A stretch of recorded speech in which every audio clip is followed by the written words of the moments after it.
현실은 책을 읽기만 해도 잠이 쏟아지더라고요. 근데 아마 저만큼 독서에 이렇게 입문하려고 노력을 많이 한 사람은 흔치 않을 겁니다. 저같이 처음에 아예 책을 읽지도 못하는 사람들은 애초에 시도 자체가 안 되더라고요. 집중력이랑 몰입도가 완전히 차원이 다르다는 걸 느꼈습니다. 요새 제가 자기 전까지 아주 쏠쏠하게 사용하고 있는 제 인생템입니다. 안녕하세요, 다doctor입니다. 여러분, 책 읽으려고 노력해본 적 있으시죠? 뭐 제프 베조스, 워렌 버핏, 빌 게이츠 이런 수많은 성공한 사람들이 한 목소리로 좋다고 강조를 하잖아요.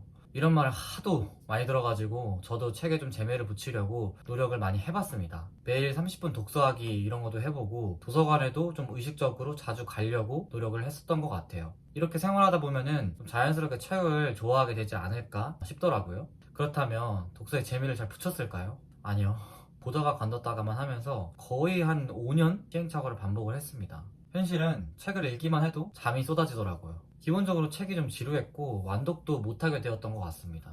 이게 반복되니까 나는 좀 책을 아예 잘 못 읽는 사람인가? 라는 생각이 들면서 자존감이 좀 떨어지더라고요. 좀 되게 많이 답답했었던 기억이 있습니다. 결국에 당시에는 책 읽는 습관을 갖지 못했습니다. 근데 그렇게 수많은 시행착오 끝에 답을 찾아가지고 요새는 즐겁게 독서를 하고 있습니다. 저는 이제 1년에 거의 100권 가까이 읽는 사람이 되었어요. 근데 아마 저만큼 독서에 이렇게 입문하려고 노력을 많이 한 사람은 흔치 않을 겁니다.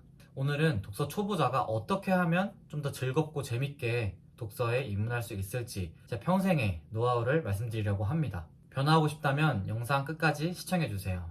책이 더 이상 졸립거나 따분하지 않게 될 겁니다. 여러분, 전문가들이 소개하는 다양한 독서 방법들이 있잖아요. 뭐 쉬운 책부터 읽어라, 요약 정리하면서 읽어라, 끝까지 너무 완독을 하려고 부담을 갖지 마라 등등 뭐 이런 기억이 나는데요. 물론 전부 훌륭한 방법입니다. 하지만 제가 직접 실행해보고 느낀 거는 이 방법은 어느 정도 독서력이 뒷받침되어야 한다는 겁니다. 저같이 처음에 아예 책을 읽지도 못하는 사람들은 애초에 시도 자체가 안 되더라고요. 기본적으로 저는 학습 능력이 좀 낮은 편이라 가지고 책 내용이 아예 이해가 안 될 때도 많았습니다. 그러니까 읽기라는 행위를 지속하는 것 자체가 너무 힘들더라고요. 그렇게 5년간 끙끙대다가 우연한 기회로 이런 독서 방법보다 먼저 충족되어야 될 부분이 있다는 것을 느꼈습니다. 그게 뭐냐면 바로 책에 대한 기본적인 흥미, 동기가 먼저 충족이 되어야 된다는 거예요. 좋다고 하는 어떤 독서 방법들을 바로 사용하기보다는 책에 대한 흥미를 갖게 하고 동기를 이끌어내는 것이 먼저입니다. 저는 이게 독서의 본질이라고 생각을 해요. 흥미가 없으면 책이 아예 읽히지가 않습니다. 테드 강연까지 한 미국의 리앤 레닝거라는 인지심리학자가 오랫동안 흥미에 대해서 연구를 했는데요. 이분이 정의하기를 흥미는 한 개인이 어떤 것에 대한 높은 가치를 두는 것에 대해 생긴다고 합니다. 개인의 높은 가치가 뭘까요? 예를 들어서 직장인이라면 커리어를 잘 쌓아가지고 뭐 좋은 회사로 이직을 한다거나 뭐 승진을 잘해서 임원이 된다거나 이런 게 높은 가치일 수 있고, 학생이라면 좋은 대학을 가는 게 높은 가치일 수 있고요. 또 다이어트 하는 사람은 좀 더 효율적으로 효과적으로 체중 감량이 잘 되는 지식을 얻는 것이 그런 사람들에게 높은 가치일 수 있겠죠. 그러니까 누구나 자신이 추구하는 높은 가치가 있습니다. 이 가치에서 비로소 흥미가 생기고 이거를 독서에도 활용을 할 수 있습니다. 제가 오늘 말씀드리고 싶은 핵심은 뭐냐면 내 삶에 적용할 수 있는 책부터 먼저 읽는 거예요. 이걸 어떻게 깨달았냐면요, 여러분. 저는 사실 여러 가지 사업을 시도를 했었고 또 폐업 신청도 여러 번 했습니다. 근데 그렇게 오랫동안 읽히지 않던 책이 당시에 사업과 관련된 책을 읽으니까 집중력이랑 몰입도가 완전히 차원이 다르다는 걸 느꼈습니다. 저는 제가 그렇게 오랜 시간 동안 많은 텍스트를 읽을 수 있는 사람인지 몰랐어요. 그러니까 여러분, 자기 삶에 적용할 수 있는 책부터 먼저 읽으시는 게 중요합니다. 뭐 주변에 책 많이 읽는 사람들 있잖아요. 뭐 한 달에 나는 5권 읽어, 한 달에 10권 읽어, 이런 사람들한테 전혀 기죽을 필요가 없습니다. 저는 책을 많이 읽는 편인데 개인적으로 1년에 100권이 넘어가니까 독서 효율이 좀 떨어진다고 느꼈어요. 책에서 얻은 지식들을 제대로 활용도 못하고 그냥 수박 겉핥기식의 독서를 하고 있다고 느꼈습니다.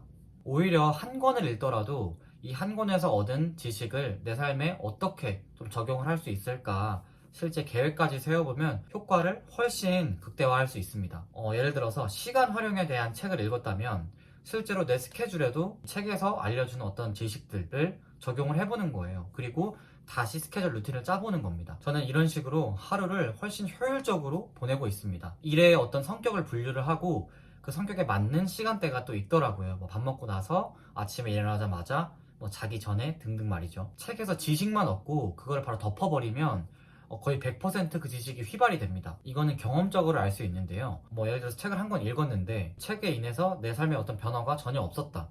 그런 책들 지금 내용 기억나시나요?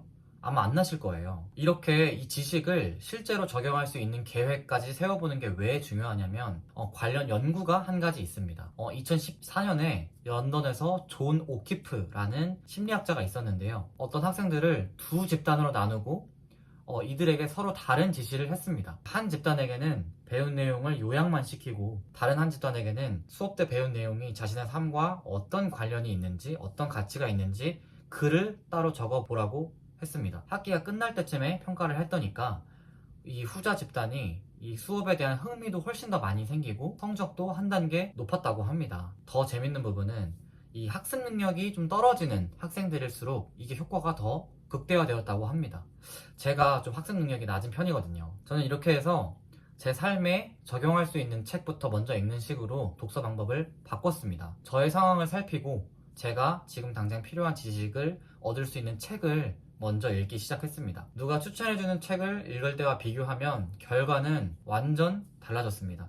일단 책 한 권 한 권이 주는 영향력이 굉장히 커졌고요. 어떤 문제가 있을 때 그 문제에 대한 답을 책에서 찾으니까 이 책 한 권을 읽을 때마다 제 삶에 대한 문제가 하나씩 해결이 되더라고요. 그러니까 예를 들어서 뭐 연애, 결혼, 사업, 인간관계 등등 사람이 좀 심리적으로 뭔가 불안정하거나 불안함을 느낄 때가 많이 있잖아요. 이럴 때 저는 심리학 분야의 책을 읽고 거기서 주는 어떤 해결 방법들 있잖아요. 뭐 명상이나 글쓰기 아니면 감사일기를 써본다던가 이런 방법들을 써보면서 그렇게 힘든 시기를 정말 지혜롭게 잘 극복을 했거든요. 그러다 보니까 앞으로 인생에서 어떤 문제가 생겨도 스스로 좀 되게 잘 해결할 수 있겠다라는 자신감이 생겼습니다. 근데 여기서 내 삶에 적용할 수 있는 게 뭔지 어떻게 찾냐 이런 거 궁금하신 분들이 있으실 거예요.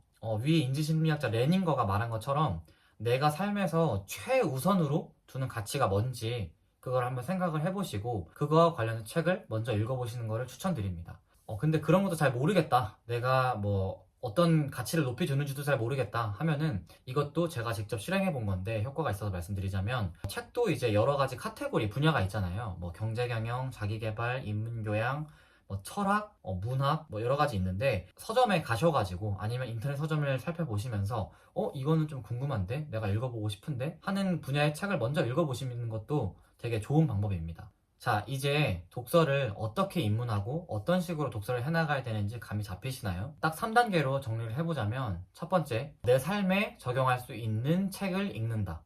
두 번째, 내 삶에서 구체적으로 어떻게 어느 부분에 적용해 볼 건지 계획을 세운다. 마지막, 실행한다. 아시겠죠? 저는 이런 필독서나 대중적으로 이렇게 추천하는 그런 책들 아니면 베스트셀러 이런 걸로 독서를 입문해야 되는 관습은 버려야 된다고 생각을 합니다. 또 추가로 책을 좀 잘 찾는 방법도 있는데요. 물론 이제 서점이나 도서관에 가서 어떤 내가 원하는 분야에 대해서 찾아보는 것도 좋은 방법이고요. 제가 추천하는 가장 좋은 방법이 하나 있는데요. 지금 바로 해보시는 것도 너무 좋을 것 같습니다. 먼저 books.google.com에 검색을 해보는 겁니다. 만약에 여러분의 문제가 집을 구하는 거라면 뭐 부동산, 아파트, 청약, 뭐 집 구하기 뭐 이런 식으로 검색을 해봐도 좋을 것 같고요. 또 문제가 핸드폰 중독이라면 핸드폰 중독이라고 검색을 해보시던가 아니면은 뭐 집중력이라고 검색을 해보셔도 좋을 것 같아요. 이 전 세계 양질의 도서가 많이 나오니까 없는 책 거의 없거든요. 꼭 한번 지금 해보시길 바라겠습니다. 참고로 저는 최근에 이 이북 리더기를 사용을 하고 있습니다. 이게 태블릿보다 훨씬 저렴하고 또 이제 등록되어 있는 책은 무제한으로 열람을 해볼 수가 있습니다. 가끔씩 우리가 도움되는 책인 줄 알고 샀는데 내용이 생각보다 별로인 경우가 있잖아요. 특히 그런 경우에 이 전자책이 아주 좋습니다. 왜냐면은 책에 이제 서문이랑 도입부 같은 거까지 살펴보기가 되게 편하거든요. 읽다가도 뭔가 나랑 잘 안 맞는데 하면은 그냥 과감하게 이 책을 읽는 걸 그만둘 수가 있습니다. 책을 사오면은 뭔가 돈 아까워가지고 끝까지 억지로 읽게 되잖아요. 저는 그런 게 없어서 너무 좋았습니다. 요새 제가 자기 전까지 아주 쏠쏠하게 사용하고 있는 제 인생템입니다. 여러분 오늘 독서 입문자분들을 위한 독서 초보자분들을 위한 이 독서 방법론을 말씀을 드렸는데요. 이 방법은 제가 5년이 넘는 기간을 시행착오하면서 얻은 가장 큰 깨달음입니다. 제 말을 잘 이해하셨다면 앞으로는 독서로 인해서 여러분의 인생과 삶이 정말 크게 달라질 거라고 확신합니다. 영상이 도움이 되셨다면 구독과 좋아요 한번 눌러주시고요. 다음에도 책과 관련된 유익한 영상으로 찾아뵙겠습니다. 감사합니다.